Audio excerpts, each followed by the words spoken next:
지금부터 중국사 강의 제2편 춘추 전국시대편을 시작하도록 하겠습니다. 자, 이제 춘추 전국 지도를 한번 대략 살펴보도록 하죠. 자, 그 이전에 중국의 이제 그 왕조가 주로 이제 처음에는 이제 그 황하유역 여기 북쪽에 여기 황하유역에서 이제 무대가 됐다면은 이제 춘추 전국 시대가 되면은 그 무대가 더 넓어지게 됩니다. 그래서 이제 뭐 여기 연나라 같은 경우에는 이제 우리가 한국사에서 배울 때 이제 요용 지역으로 진출해서 고조선을 이제 서방 2,000리를 상식해 하고 이러한 이렇게 영역 국가로 이제 발전하게 되고 또 여기 양자강 유역 원래는 이쪽이 이제 그 뭐 월 우리가 흔히 베트남어 월이라고 그러죠. 원래 이쪽 지역에 있었는데 여기까지 이제 진출하게 됩니다. 이 장강, 양자강까지. 자, 그래서 이제 춘추 시대 하면은 이제 춘추 오패 전국 칠흥이 있습니다. 예. 이제 춘추 오패 때는 이제 뭐 이렇게 뭐 완벽한 영역 국가는 아니지만 이제 전국 시대가 오면은 이제 영역 국가가 돼 버려요. 하나하나가 강력한 주권을 가진.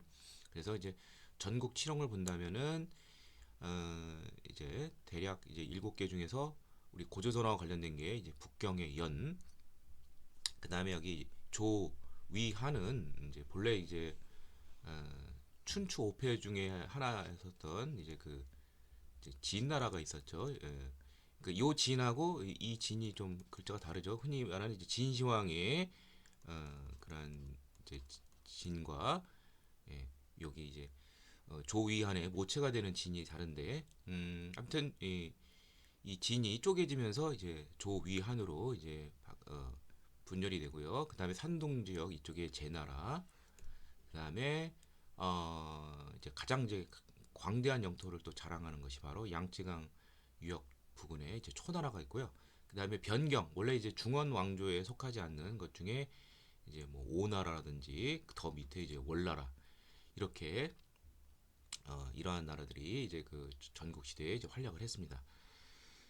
자, 이건 뭐 지도로 살펴본 거고요. 자, 그러면은 이제 진행해 나가도록 하죠. 자, 춘추 전국. 보통 우리가 이제 춘추 전국하면 이제 중국의 이제 분열 시대다. 뭐 이렇게 이해를 하게 됩니다.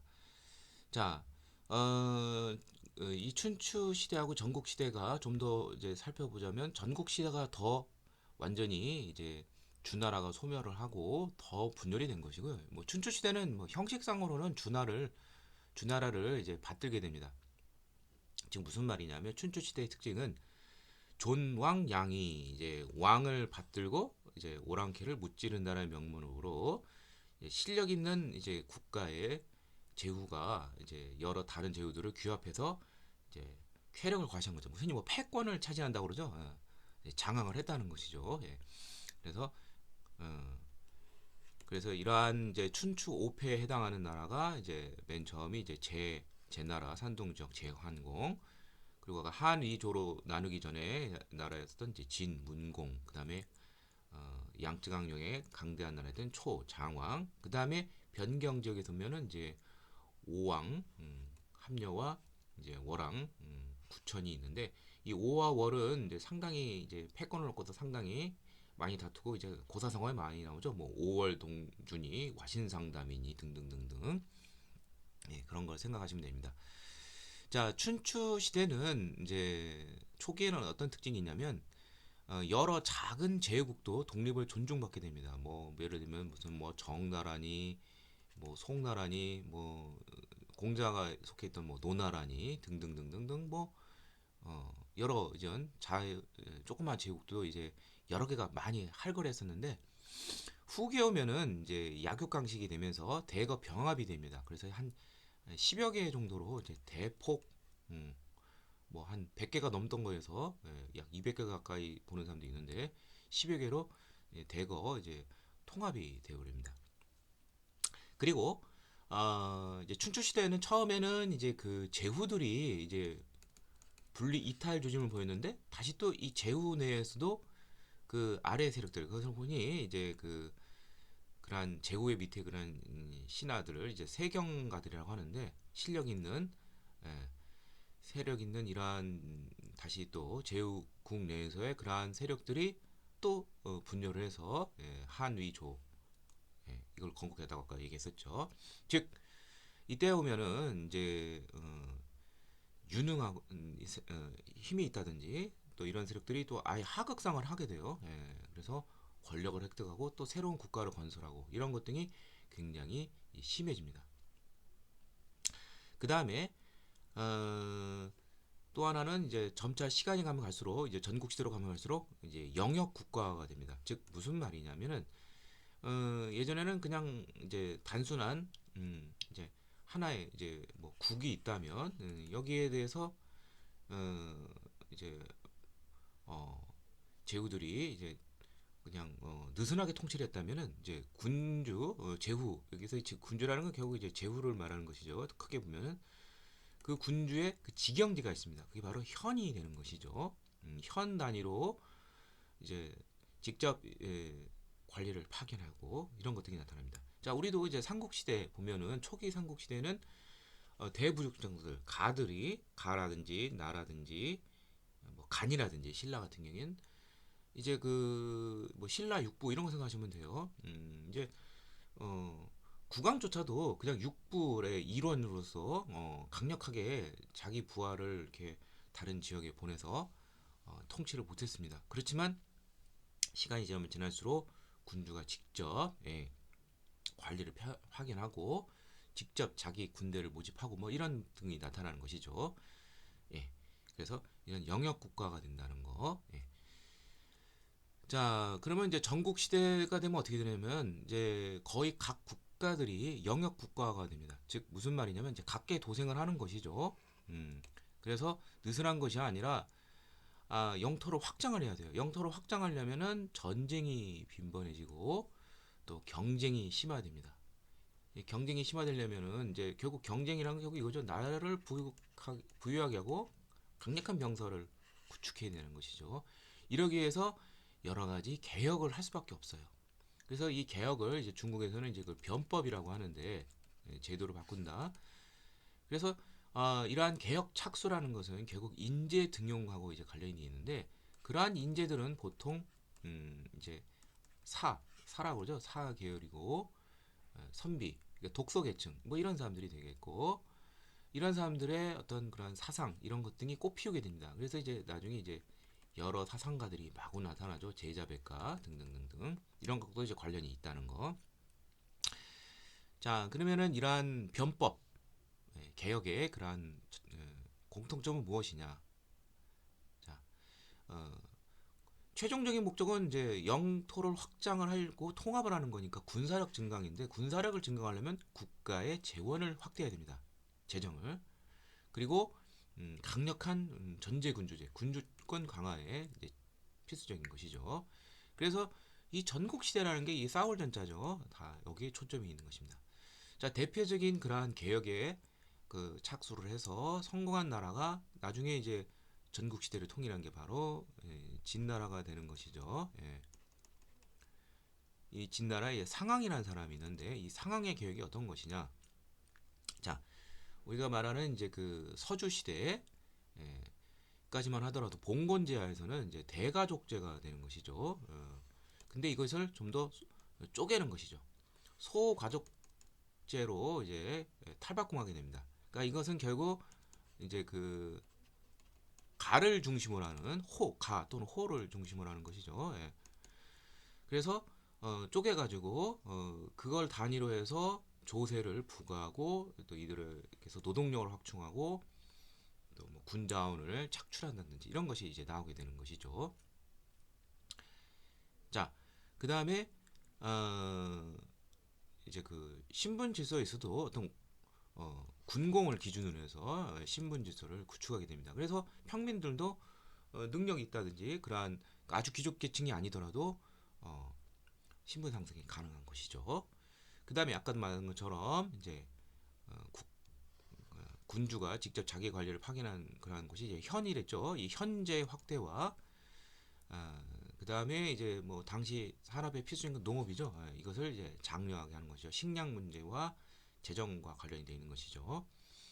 그 다음에 또 상황의 이 개혁은 또한 이제 연자제를 통해서 연대 책임을 묻게 하고 강력한 신상 필벌을 통해서 한마디로 말해서 이런 것 등은 이제 어떻게 되느냐면은 이제 뭐와 유사하냐 오늘날 이제 관료제랑 좀 비슷해요. 예. 이 관료제라는 것은 예전에 뭐 그러한 이제 전근대적인 시스템, 뭐 혈통에 의해서 뭐 이렇게 비능률적으로 움직이는 것이 아니라 철저하게 업적주의라든지 음, 뭐 이런 거와 관련이 되어 있죠. 그래서 대규모 조직을 효율적으로 운영하게 한 시스템이 바로 관료제인데, 그래서 굉장히 위계적인 그런 것과 또 전문적인 그런 분화 이런 것 등이 이제 특징적으로 나와 있죠. 예, 이거와 좀 유사하다. 그래서 원래 그 진나라는 중국 중원이란 다른 국가들과는 좀 이질적인 너네는 좀 이상하다. 뭐 예를 들면 우리나라 이제 뭐 제주도라든지 평안탄경도 같은 경우는 좀 약간 본래에서 좀 벗어난 지역으로 옛날에 취급을 했었죠. 그런 것처럼 그런 나라였는데 이 상황의 개혁을 통해서 굉장히 강력해진 것이죠. 그래서 통일을 하게 되는 것이죠.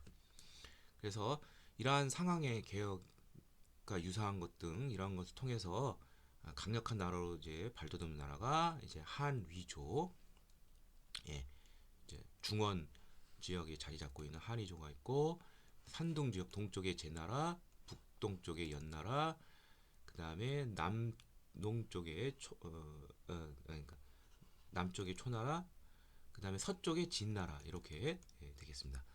자, 전국 칠흥 이렇게 좀 알아두시고요. 자, 그래서 이제 결론적으로는 이제 그 진이 이제 강력한 계획을 통해서 성장을 하고 서쪽에 자리 잡고 있었죠. 그래서 동방으로 진출하면서 통일하게 되는데, 이 진나라가 굉장히 나머지 육국을 압도할 정도예요. 그래서 이러한 진의 동방 진출에 대해서 나머지 육국은 어떻게 하느냐?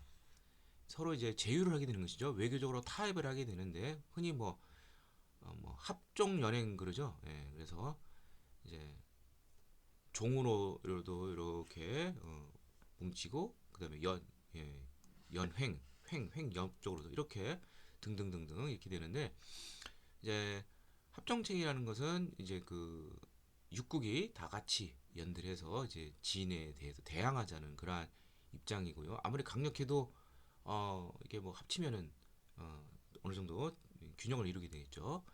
여기에 대해서 진나라는 어떻게 했느냐면 이제 이것 때문에 상당히 처음에는 진이 금방 육국을 다 통일할 것 같았었는데, 이런 합정책에서 좀 지체가 됐어요. 그래서 진이 이걸 뚫기 위해서 이제 어 이제 한 다리 건너서 이러한 그 동방의 이러한 국가들과 협력을 해서 이제 압력을 가하는 것이죠. 그러다 보니까 이제 진과 가장 직접적인 피해를 맛볼 수 있는 나라가 이제 그 조, 위, 한 이런 나라들인데, 이런 나라들은 뭐 영역 크기도 작을 뿐만 아니라 진과 바로 옆에 있어서 굉장히 이제 완전 중간에서 이제 어떻게 보면 이제 짜부된 것이죠. 이제 망하게 되고요. 자, 이렇게 진이 이제 강력하게 이제 통일적으로 나아가는 과정에서 전쟁도 굉장히 커지게 됩니다. 규모가. 예. 그래서 이제 얼마나 많은 병력들이 동원되냐면 이제 뭐 유명한 장평 전투라는 것이 있는데, BC 260년경 이때 진에 의해서 이제 당시 이제 그 진에 대해서 이제 강력하게 이제 대항했던 나라가 이제 조나라가 있는데, 이 조나라 40만 대병을 이제 포로로 잡는데 아예 그냥 그 생매장 시켜버립니다. 자, 40만이라는 병력, 굉장한 것이죠. 당시로서는 이 정도로 이렇게 많은 병력을 동원할 정도였다. 그 다음에 기존에는 이제 그 전차전이라는 게 있었어요. 이거는 조금 돈이 많이 드는 그런 이제 장비가 되죠. 이것은 이제 귀족적이라는 걸 알 수가 있죠. 그래서 뭐 동서양을 막론하고 처음에는 이제 귀족 전사 집단이 있어요. 노블레스 오블레즈라 가지고 귀족들은 결국 전사이고, 그들이 하는 일이라는 것은 결국 놀고 먹다가 중요할 때 가서 잘 싸우기만 하면 되는 것이에요. 그런데 이제 뭐 그리스라든지 로마라든지 이것이 이제 제국으로 발전하는 과정에서 뭐가 필요하냐? 이 소수의 귀족만 갖고는 안 되죠. 그래서 나온 것이 바로 평민층도 동원할 수 있는. 그럼 평민들은 뭐 말을 끌 수는 없으니까 이제 그냥 걸어 다녀야 되죠. 이제 보병 중심이 되겠고요. 평민들도 이제 동원이 되면서 이들도 군공에 의해서 신분 상승이 가능하다는 거. 자, 그 다음에 어, 이제 그 기사 전술, 그러니까 말 타고 다니면서 이제 쏠살자 활을 쏘는 이런 전술이 나오게 됩니다. 이런 것은 이제 북방 유목 민족에게서 그들의 강력한 그 전투 방식인데, 그래서 이제 이러한 방식을 이제 뭐 여기 뭐 중국을 통일하는 진나라뿐만 아니라 뭐 여기 조나라, 이런 나라들도 그 변경적 북방 유목 민족과 이제 맞닥뜨리다 보니까 그들에게서 그러한 어떤 전술의 그러한 좋은 점을 이제 차용하게 되는 것이죠. 그런 걸 통해서 이제 우위적 전쟁의 어떤 우위를 보이게 되겠습니다. 자, 그 다음에 중요한 것이 이제 춘추 전국 시대 때는 이제 경제 사회 변화가 있게 됩니다. 자, 뭐 이건 뭐 유물론적인 것이 아니라 경제 변화는 결국 사회 변화를 또 가져오게 되는데요. 자, 하나씩 보도록 하죠. 이제 춘추 전국 시대 들어오면 이제 특히 이제 철기가 이제 들어오게 됩니다. 그래서 춘추 시대 중반기에 이제 철기가 들어오고 전국 시대에 들어오면은 철기가 이제 보편적으로 확산이 되는 것이죠. 자, 그러면 이런 철기가 보급이 되면 어떻게 되느냐? 생산력이 늘게 되죠. 예, 뭐 예를 들면 철제 보습을 통해서 심경 깊이 파게 되는 것이죠. 깊이 파면은 지력이 더 향상이 되고, 지력이 향상이 되면 생산량도 늘어나게 되겠죠. 그러면 이로 인해서 생산량이 늘므로 인해서 사회가 변화하게 됩니다. 예, 이제 어, 그러한 잉여 생산물을 갖는 것과 또한 사회 전체적으로 늘어난 부가 전체적으로 또 파급이 되면서 사회 전체의 발달을 가져오게 되죠. 예, 그래서 뭐 춘추 중기에 보급이 돼서 철기는 전국 시대에 들어오면은 이제 일반 농민들도 쓸 수 있도록 이제 농기구라든지 또 전쟁에서도 무기로 적극 활용이 되겠습니다. 그 다음에 이제 관계 치수, 물을 대주고 이러한 것을 통해서 척박한 지역도 농지로 전용할 수가 있죠. 그래서 농지 개혁도 이제 가능해지게 되고요. 그리고 아까 상항의 개혁에서도 봤겠지만 대규모 이제 그 어떤 공동체적 그러한 시적 공동체를 쪼개가지고 분가를 통해서 이제 소농 경작으로 이제 나가게 되는 것이죠. 가구 단위 경작. 그리고 이제 비료, 시비법이라고죠. 이러한 것. 그래서 지력이 향상이 되고 우경에 의해서 소를 이용해서 경작하게 되면서 아, 이제 그 생산력이 늘게 되겠죠. 자, 농업뿐만 아니라 수공업에서도 발전이 있게 됩니다. 자, 수공업도 기존에는 이제 직업적으로 이걸 담당하는 시족이 있어요. 이제 우리 뭐 이제 고려 시대 보면은 향, 부곡, 소가 있는데 그 소 같은 게 이제 수공업과 관련된 것이죠. 그러니까 어떻게 보면 이제 찍힌 것이고 의무적으로 일을 해야 돼요. 대가성 없이. 근데 이들이 독립 수공업자로 이제 성장하게 되면서 이들도 이제 이윤을 이제 어떤 공동체적 그 생산 방식에서 가구별로 이제, 이제 쪼개져 가지고 따로 독립을 해서 이제 생산하는 방식으로 등장하게 됩니다. 그러니까 세분화 전문화되는 것이죠. 그러면서 이제 소금이라든지 염철이라고 그러죠. 이게 돈이 되는 것이고 그 다음에 방직업도 돈이 되는 것이죠. 이런 것 등이 번성하게 됩니다. 자, 그러면은 이제 이러한 수공업이 발전하게 되면은 결국 농업도 그렇고, 그러면 이제 거래를 하게 되는 교역이 발달하게 되고, 교역이 발달하면 화폐도 적극 널리 유통이 됩니다. 그래서 우리 한국사를 보면은 우리도 이제 중국 화폐가 이때 들어오게 되는 것이죠. 예를 들면은 전국 시대 때 이제 뭐 제나라에서 연나라에서 쓰던 화폐가 이제 명도전이라는 게 있죠. 예.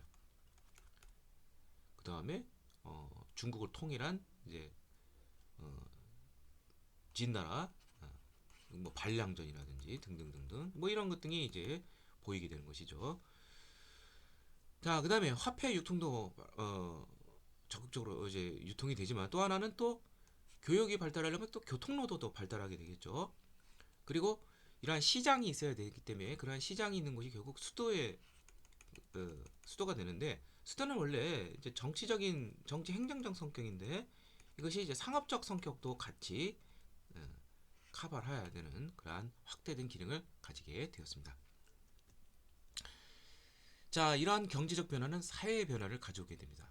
앞서 얘기했지만 서주 시대 이때는 이제 봉건제를 실시했는데 아까도 했지만 시족 중심의 공동체 사회였습니다. 그렇지만 춘추전국 시대 오면은 소가족, 예, 특히 이 가호 단위의 그러한 새로운 사회 변화 이렇게 바뀌게 되고요. 또 지배층도 변화하게 돼요. 기존에 이제 봉건 귀족 주로 이제 그 혈연에 입각한 그런 봉건 귀족이죠. 여기에 대신해서 이제 관료제를 이제 등장하게 됩니다. 관료제는 이제 업적주의가 되기 때문에 꼭 혈연에 입각한 것이 아니라 그 다음에 이제 그 작제 이제 그 뭐 봉작을 한다고 그러죠. 작위, 예, 뭐 공우백자남 이런 것처럼 그래서 흔히 뭐는 뭐 공후 오작제, 예, 백자남이 있고 뭐 이러한 이제 그 높은 사람 공계층이라고 그 밑에 이제 공경대부, 예. 그리고 이제 맨 아래층이 이제 사가 되는데 이 사계층 그러니까 우리 흔히 막 사대부 그러죠. 그러니까 이 사람들은 아직 이제 그 뭐 정식적 관료로 아직 들어가기 전 단계이지만 이들이 성공을 하게 되면 이제 대부 이상 이렇게 들어가게 되는 것이죠.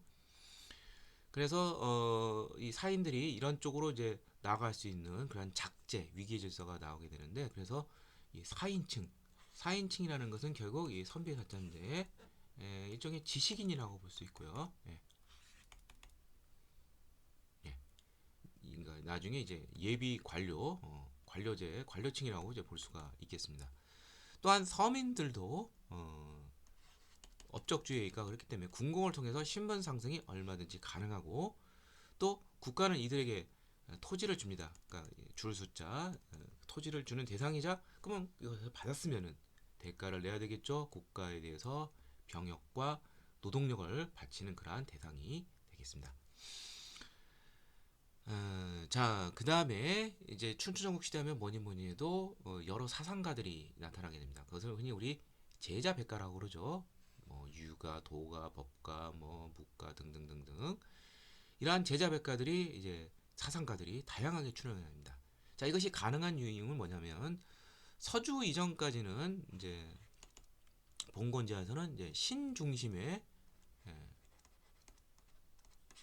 그러한 사회, 그러한 사상에서 이제 인간 중심으로, 그러니까 이게 뭐냐면 이제 공자를 생각하면 되는데 이제 공자가 뭐 하늘을 뭐 무시하고 그런 건 아니에요. 그렇지만 그것은 그거대로고 우리 인간이 어, 최선을 다하면 이러한 하늘의 도리에 이를 수 있다 이런 것이죠. 그러니까 관심을 현실적으로 돌린 것이죠. 우리가 살고 있는 인간 이쪽으로 돌리면서 삼재적 사고로 전환하게 됩니다. 이것은 서양도 마찬가지예요. 서양도 소크라테스 같은 경우에 이제 서양 인간 이성을 가진 것이죠. 예, 그래서 기존에는 이제 자연에 관심이 많았다면 이제 인간에게 눈길을 돌려서 인간을 어떤 합리성 이것을 이제 인식을 하고 여기에 맞는 이제 규범, 사상, 철학 이런 것 등이 나오게 되는 것이죠. 그러니까 좀 그 이제 서주 이때 봉건제사에서는 좀 수능적이고 그랬다면은 이제 인간 이런 쪽에는 이제 개혁적이고 좀 더 인간의 능동적 측면이 좀 더 강화된 그런 것이라고 볼 수 있습니다. 그 다음에 관료제가 이제 발달하게 되면서 유능한 인재가 필요하게 되겠죠. 그러나 이러한 인재로 나아갈 수 있는 계층이 결국 선비사, 이 사층이 된다는 것이죠. 이 사인들에 대해서 또한 이제 당시 조류는 어떠냐면은 한 국가에 대해서 종신북무할 의무가 없게 됩니다. 그래서 각국을 순회하게 돼요. 자, 그래서 우리 춘추 전국 시대 때 뭐 그러한 유명한 인물들 일화를 보면은 뭐 순회하는 게 상당히 많아요. 뭐 무슨 제나라 출신인데 무슨 오나라로 와서 뭐 손자 같은 경우에 그렇고 뭐 오자서도 제가 알기로는 뭐 초나라 출신인데 뭐 오나라로 와서 그렇고 또 공자도 뭐 여러 나라들을 순회하고 막 그러죠. 예, 노나라 출신이지만 뭐 등등등등. 예. 근데 능력이 있으면 얼마든지 스카우트가 가능한 그러한 시대였습니다. 자, 여러 사상가들이 있지만 이들의 공통점은 무엇이냐? 당시의 그런 혼란한 시대에 해결할 수 있는 현실 문제. 당시에 그 현실 문제라는 경우 뭐냐면 결국 이제 강력한 영역 국가 이런 게 필요한 것이죠. 그럼 군사력이 필요하고 또 거기에 맞는 통치제도, 정치. 자기 나라의 힘만은 부족하면 외교도 굉장히 중요한 것이죠. 이러한 것 등이 현실 문제에 관심을 갖게 됩니다. 또한 혼란 시대를 극복하기 위해서 어떤 목표치를 설치하게 됩니다. 그것을 우리는 흔히 이상사회라고 그러죠.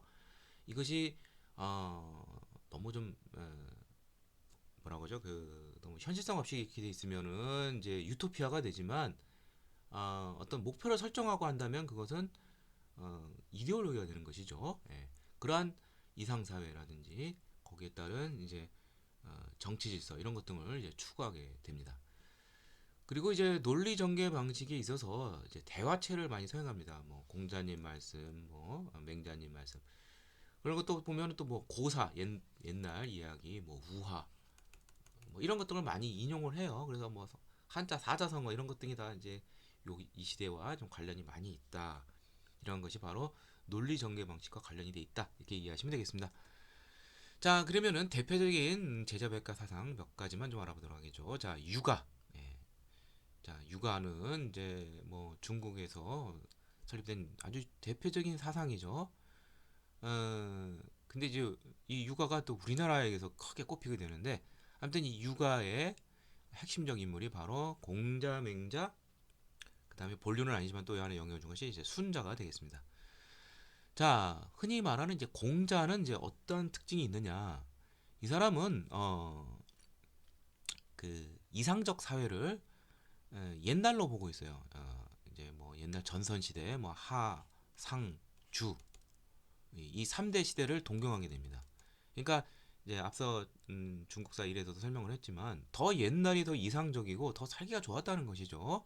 음, 특히 이제 공자 같은 경우에 후일 뭐 성략자 이런 사람들이 이상적인 사회로 이제 어 이제 문공이 세운 이제 봉건제라든지 뭐 이런 것 등이 굉장히 의미가 있다 이렇게 보는 것이죠.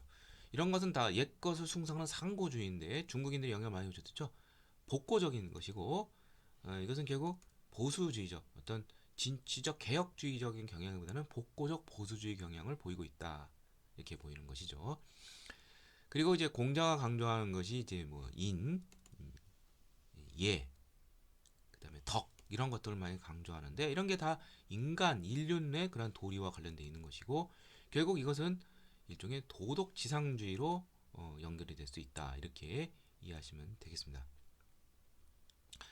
자, 근데 이제 공자보다 맹자는 좀 더 현실적이고 좀 더 가열찬 그런 사상으로 바뀌게 됩니다. 즉 현실적이란 뭐냐면 막연하게 이 도덕을 그냥 절대적으로 치는 것이 아니라 그 근거가 있어야 되는 것이죠. 인간이 착해야 되는 그 근거는 결국 어디서 찾느냐? 이 본성에서 찾게 됩니다. 그래서 이 사람은 이제 성선설을 주장했죠. 예, 본성이. 여기 나오는 순자는 또 반대로 성악설을 주장을 했어요. 이제 거기서 이제 본성은 이제 다르지만 이제 거기서 이제 그 육아에서 말하는 이제 예라든지 이런 것 등이 이제 어떻게 전개되느냐 살펴본다면 자 맹자 같은 경우에는 이제 공자는 이제 왕이 어떻게 다 통치를 해야 되느냐 덕으로 다스려야 된다는 것이죠. 예, 덕치를 주장하는데 맹자는 아예 이 공자의 이 덕치를 왕의 본분으로 삼게 됩니다. 이건 마땅히 해야 될 것이라는 것이죠. 왕도 정치를 강조하게 되고요. 어, 그 이유는 무엇이냐면 가장 중요한 것은 민이라는 거죠. 백성이라는 것이죠. 그 다음이 국가고 그 다음이 군주라는 것이죠. 따라서 군주가 제대로 백성을 위해서 일을 하지 않는다면 이것은 바꿀 수가 있다. 명을 바꿀 수가 있다. 그게 바로 혁명 사상이 되는 것이죠. 역성혁명이 가능한 것이죠. 후일 이제 조선에 보면 이제 정도전 이 사람이 이거를 굉장히 숭상을 했는데 자, 그 다음에 순자는 반대로 성악설, 인간의 본성은 악하다. 자, 여기서 이제 예를 강조하게 됩니다. 근데 이제 공자도 예를 강조하고 순자도 예를 강조합니다. 이제 맹자는 이제 상대적으로 이제 의를 강조하죠. 이제 의라는 것은 옳고 그름을 분별하는 어, 뭐 그러한 어떤 그 뭐 그런 기계 이런 것을 보통 의라고 그러죠. 예. 뭐 호연지기 이런 거가 관련되어 있는데 이 예를 강조한 건 이제 공자 숭자인데 이제 공자는 왜 예를 강조하냐면은 공자는 예라는 것은 인의 어떤 실현 방법 중에 하나인 것이죠. 근데 그 인의 본질은 결국 사랑이죠. 예. 근데 순자는 그것이 아니라 인간의 본성이 악하기 때문에 그것을 바로잡기 위한. 예. 그러니까 어, 공자에는 인간에 대한 따뜻한 사랑이 기반이 되어 있는데 순자는 그것을 어, 근거로 하지 않고 이제 바로 이제 일종의 이제 규제를 해야 되는 것이죠. 규제를 해서 똑바로 바로 잡아야 된다는 것이죠. 교화를 시켜야 된다는 것이죠. 예. 그래서 이것은 후일 법가에 상당히 영향을 많이 주게 되었습니다. 자, 그 다음에 이제 육아가 이제 핵심적이고 그 외에 뭐 여러 사상들이 있는데 묵가, 도가, 법가, 음양가 등등이 있습니다.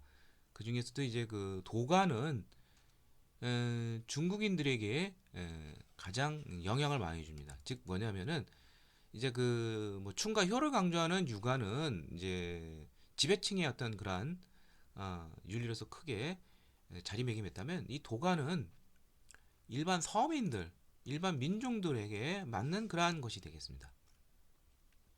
그래서 이건 뭐 우리나라도 마찬가지예요. 예. 자, 그러면 묵가라는 건 무엇이냐면은 이제 묵가는 이제 그 겸해설이라는 것을 주장하게 되는데요. 자, 이 겸해설이라는 것은 무차별적인 사랑이라고 이렇게 이해하시면 돼요. 자, 사랑, 육아도 인을 강조해요. 사랑을 강조하는데, 근데 이 육아의 인도 북가는 어떻게 비판하냐면 차별과 조건이 있다는 거예요. 뭐 예를 들면 육아는 그 좀비 친소의 차별이 있어요. 예. 나한테 가까운 쪽부터 내 부모. 그 뭐 이런 말 있죠. 내 부모도 공경하지 않는데 어떻게 다른 사람을 공경할 수 있느냐. 그 다음에 예, 조건이 있는 것이죠. 옳은 것은 좋아야 되지만 잘못되고 악한 것은 멀리해야 되겠죠. 하여튼 이러한 어, 사랑이다 이렇게 비판을 하고 있습니다. 그러면서 이제 소박하고 검소한 생활 이런 것 등을 굉장히 강조하는 어떻게 보면 약간 좀 종교적 교단적 성격이 좀 강하죠. 자, 그다음에 도가를 보면은 도가하면은 이제 그 노자의 무의자연 이게 생각이 나시죠? 예. 억지로 하지 말고 스스로 그러하게 내버리더라. 그것이 바로 우주의 도 원리라는 것이죠. 즉 인위적인 행동을 억제시키는 것이고 우주의 원리에 순응 따르는 것이 바로 인간이 따라갈 도다 이런 것이죠. 그래서 도가 정반대되는 것이 아주 인위적인 거, 뭐 법가의 사상이겠죠. 인위적 법제도 뿐만 아니라 육아의 그러한 규범도 억지로 만든 것이다. 자연스럽지 못한 것이다. 이렇게 이해하면서 거부를 하고 있습니다. 굉장히 이제 소극적 국가론이라고 볼 수가 있겠죠. 그 다음에 법가는 말 그대로 이제 타율적 규범인 법을 통치 원리로서 강조를 하게 되고요. 또 하나는 이제 절대 군주론을 여기서 신봉하게 되겠죠. 그래서 주로 이제 개혁 사상가들, 변법가들이 법가 출신들이 상당히 많습니다. 뭐 상항, 우리 이제 상항의 개혁 봤지만 이제 법가 사상으로 유명한 사람이 이제 뭐 한비자라든지 이제 진나라 통일 양을 이사 이러한 사람들로 이제 이것이 이제 강조가 되었죠. 자, 그다음에 이제 음양가가 있습니다. 음양 오행설 있죠. 이 우주의 원리는 음과 양의 조화이고 뭐 뭐죠? 수목금토 수목금토라는 것이 있죠. 아 수목금토 월화 화수목금토 이 오행 이것의 운행으로 인간과 지하 사회를 자연과 인간 사회를 설명하게 됩니다. 그래서 뭐 그 이것이 이제 동양 철학, 뭐 주역 이런 것 관련돼 있죠. 이러한 것이 핵심이 되고 나중에 이런 철학적 성격은 성리학에 영향을 주게 되는 것이죠. 뭐 태극의 원리라든지 뭐, 뭐 기, 뭐 이, 기, 뭐 이러한 이런 것 등이 이제 이런 철학적인 것이 이제 육아의 사상과 결합을 해서 이제 성리학이 이제 나오게 된다. 이렇게 이해하시면 되겠습니다. 이러한 다양한 사상이 꼽힌 시대가 바로 춘추 전국시대가 되겠습니다. 자, 그래서 뭐 최종적으로 정리하자면은 중국 춘추 전국시대는 분열의 시대예요. 분열의 시대이지만 오히려 사회적으로라든지 경제적으로라든지 사상적으로 더 발달할 수 있는 그러한 시기였다. 예, 이렇게 이해하시면 되겠고 사회가 점차 이제 커다란 공동체적 덩어리에서 점차 세분화 전문화되는 그러한 발전으로 단계로 나아간다. 이렇게 이해하시면 될 것 같습니다. 자, 이상을 통해서 춘추 전국시대 편을 마치도록 하겠습니다.